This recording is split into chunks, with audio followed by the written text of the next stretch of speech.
La televisión analógica llevó el mundo del entretenimiento directo a la sala de millones de familias durante más de medio siglo, pero con la inminente llegada de lo digital y de las pantallas de alta definición, la hicieron obsoleta de golpe. La mala calidad de imagen y las interferencias explican parte del desgaste de la televisión analógica, pero claro, para retirar una tecnología instalada en cientos de millones de hogares, hacía falta un incentivo mucho mayor. Y ese enorme incentivo también tiene que ver con las frecuencias que la televisión analógica ocupaba desde los años 50, ya que se volvieron demasiado valiosas y los gobiernos las querían de vuelta para venderlas o asignarlas a las telecomunicaciones móviles. Por eso hoy veremos cómo llegamos a la era moderna digitalizada y conoceremos esa guerra técnica de estándares que dividió al planeta hace unos años por la caótica adopción de la televisión digital en alta definición, así como el masivo apagón mundial de la señal analógica y hasta el curioso caso de las millones de pantallas que el gobierno regaló en México. Así que quédate para descubrirlo. Comencemos esta historia con un poco de nostalgia como nos gusta. Bueno, no, antes un contexto rápido. La primera demostración pública de televisión ocurrió en 1926 en Londres, cuando John Logie Baird mostró un sistema mecánico capaz de transmitir imágenes en movimiento. Poco después, en 1927, Philo Farnsworth logró en San Francisco una de las primeras transmisiones de televisión totalmente electrónica, que sería mucho más cercana a la televisión moderna. Y ya como servicio regular, la BBC inauguró en 1936 en Londres el primer servicio público de televisión de lo que era la alta definición de esa época. Pero no me voy a poner a explicarte toda esta historia tan larga desde cero porque esto no es Wikipedia. Mejor imaginémonos que estamos todavía en los años 2000, con la tele prendida en la sala y el volumen bien alto como siempre, y de pronto la imagen del partido en el canal 5 aparecía repetida, como una copia recorrida unos milímetros sobre la pantalla.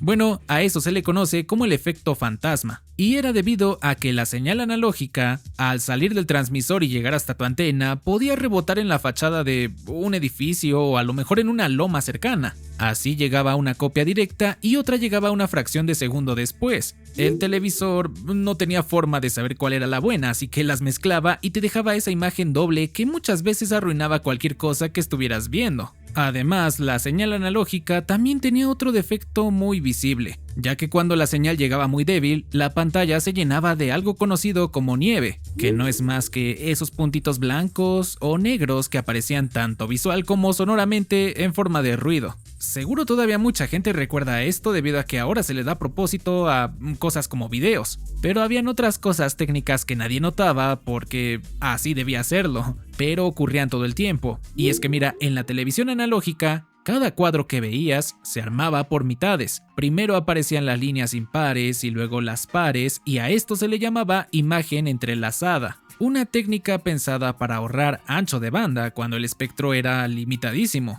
El costo, claro, eran parpadeos y artefactos de movimiento, sobre todo en bordes finos, textos, escenarios rápidos o cuando esa señal se veía en pantallas modernas. Y si alguna vez escuchaste eso de NTSC, PAL o SECAM, básicamente era porque cada región terminó siguiendo su propio estándar. Norteamérica se quedó en NTSC, Europa adoptó PAL en buena parte del continente, Francia y el bloque soviético usaron SECAM, y mira, para no llenarte de especificaciones técnicas aburridas, por aquí te estaré poniendo una imagen comparativa entre todas estas cosas de nerds. Además, cada estándar intentó mejorar su propio sistema a lo largo de los años, metiendo en sus señales capacidad para transmitir otras cosas como los subtítulos o el canal de audio secundario para transmisiones bilingües. De ahí en fuera no había mucho más, pues era una señal que nunca había sido pensada para datos digitales. En los años 80 y 90 la televisión analógica era básicamente el estándar, pero es cierto que cada año costaba más justificarla frente al mundo que ya empezaba a moverse a una dirección más digital, por así decirlo. Mientras la televisión analógica todavía parecía el estándar natural en Occidente, Como te mencioné en el video pasado, en Japón iban avanzados como 20 años en el futuro, porque allá la televisora NHK estaba dando los primeros pasos hacia la evolución. El punto de partida fue en 1964, el año de los Juegos Olímpicos de Tokio, cuando los ingenieros de NHK empezaron a preguntarse en serio si la televisión, tal como existía, tenía margen para una imagen mucho más ambiciosa en todo sentido. Con los años, NHK desarrolló el sistema High Vision. En aquellas demostraciones, la televisión común quedaba vieja de golpe, ya que la imagen tenía una calidad y presencia que nadie asociaba todavía con una transmisión doméstica. El problema era que transmitirla requería un ancho de banda enorme y las cámaras eran casi prototipos de laboratorio. Es más, los monitores capaces de mostrarla eran escasos y carísimos. Aún así, NHK llevó el sistema a exposiciones mundiales durante los 80 y dejó a la gente sin palabras. Todo esto serían las bases para la televisión de alta definición, que existió como concepto funcional décadas antes de siquiera llegar a una sala. Pero para finales de los años 80 y principios de los 90,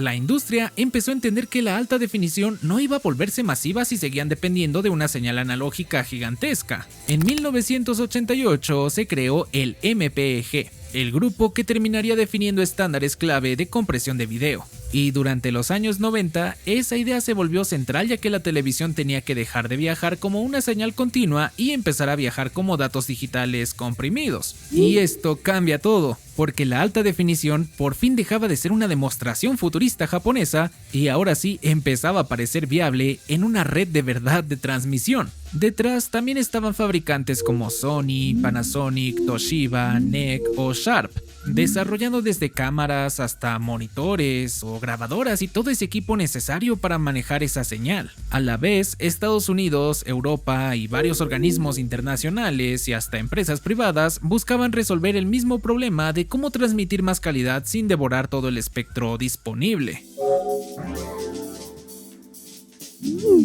Creo que hay que explicar un detalle que casi siempre se confunde o como que lo damos por hecho, y es que se piensa que la televisión digital y la televisión de alta definición son lo mismo, pero eso no es correcto, ya que después del apagón tecnológico, no necesariamente todo el contenido se hizo en alta definición. Muchísimos canales mantuvieron la definición estándar durante años, mientras cambiaban el modo de transmisión. Ahora, esta transición de lo analógico a lo digital afectaba principalmente al transporte de la señal, ya que pasó a viajar como datos comprimidos, y eso sí, con fallos más bruscos cuando la recepción no era buena, ya que la imagen se queda como trabada o como con el efecto de un DVD rayado. Ahora, el problema de reconstruir toda la televisión nuevamente es que nadie en el mundo estaba dispuesto a esperar que los demás terminaran primero o se pusieran de acuerdo, así que cada región en el mundo terminó abriéndose su propio estándar. En Estados Unidos se desarrolló el ATSC y fuera de esto surgieron alternativas como DVB-T en Europa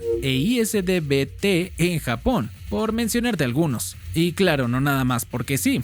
Era también el resultado de décadas de infraestructura analógica incompatible y de empresas que ya habían invertido demasiado en sus propios estándares, como para cederle terreno a un sistema extranjero nada más porque sí. Por ejemplo, ATSC, que operaba en Canadá, Estados Unidos y México, nació para meter televisión digital, incluida la alta definición, dentro del mismo canal de 6 MHz heredado de la era NTSC. Ahí entraron resoluciones y formatos como 720p, 1080i y 1080p, las proporciones 16:9 y hasta tasas de refresco. El mecanismo técnico para transmitir señal de televisión terrestre a digital era 8 VSB, una modulación pensada sobre todo para una recepción fija, es decir, una antena en casa apuntando directamente a una torre. Por eso, durante años fue menos flexible que otros estándares en movilidad y cobertura, aunque con el tiempo mejoró. Por ejemplo, el DVB-T en Europa tomó decisiones distintas y si era más flexible, al menos en términos de movilidad y cobertura. Y claro, fue adoptado por decenas de países bajo una misma familia técnica que venía del PAL.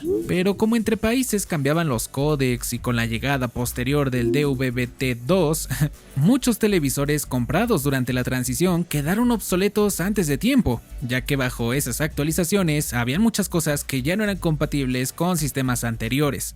En otras partes del mundo ocurrían cosas interesantes. Por ejemplo, Brasil tomó como base el ISDBT japonés y lo modificaron bajo el sistema SBTVD, que a la vez esa variante brasileño-japonesa terminó convirtiéndose en la referencia para buena parte de Sudamérica, con excepciones como Colombia, que eligieron el camino del DVB-T y después del DVB-T2 heredado de Europa. Incluso China desarrolló el estándar llamado DTMB, que solo funcionaba en China. La televisión digital, al final de cuentas, ordenó una parte del problema y trasladó la incompatibilidad a un nuevo mapa de estándares. Lo ideal hubiera sido que todos siguieran lo mismo, pero por estándares de los que se venía antes, eso no era viable.